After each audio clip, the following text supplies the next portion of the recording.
ஒருவேளை இப்படி இருக்குமோ?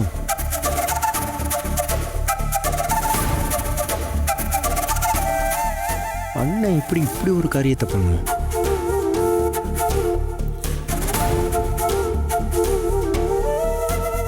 ஒருவேளை ஏய் ரேணுகா, ஒருவேளை இப்படி நடந்திருக்குமோ? எப்படி? ஏற்கனவே அண்ணனுக்கும் அந்த புரோக்கருக்கும் நில விஷயத்துல ஒரு பிரச்சனை இருந்துச்சு. அந்த புரோக்கர் தான் அண்ணனை நம்ப வச்சு ஏமாத்தினாருன்னு நீங்க சொன்னீங்க. சரி, இப்ப என்ன சொல்ல வர? அந்த பிரச்சனையில அந்த புரோக்கருக்கும் அண்ணனுக்கும் சண்டை நடந்து அந்த சண்டையில அண்ணன் எதேச்சையா தள்ளிவிட்டு அதனால அண்ணன் அந்த ஆளை கொண்டு இருக்கும்னு சொல்றியா? இல்ல ரேணுகா, ஒருவேளை அப்படி நடந்திருக்குமோன்னு தோணுது. அதை தான் சொன்னேன். ஏண்டா விட்டா நீயே அண்ணன் கொலை பண்ணிருச்சுன்னு சொல்லி அண்ணனை போலீஸ்ல புடிச்சு கொடுத்துருவ போல. மா, இவ என்ன சொல்றான்னு பாத்தீங்களா? இல்ல ரேணுகா, நீங்க 2 பேரும் கொஞ்ச நேரம் அமைதியா இருக்கீங்களா?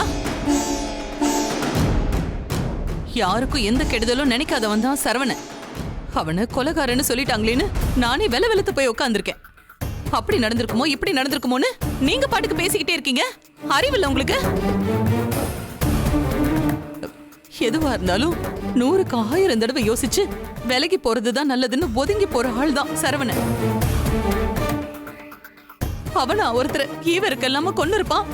என்ன பேசுறீங்க நீங்க 2 பேரும்? நான் எங்கம்மா சொன்னேன்?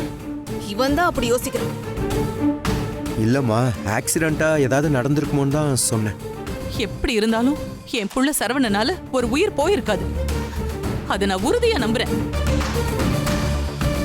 எல்லாரும் நல்லா வாழணும்னு தான் நினைப்பானே தவிர மனசால கூட ஒருத்தர் சாகணும்னு அவன் யோசிக்க மாட்டான். என் புள்ள எந்த தப்பும் செஞ்சிருக்க மாட்டான்னு எனக்கு தெரியும்.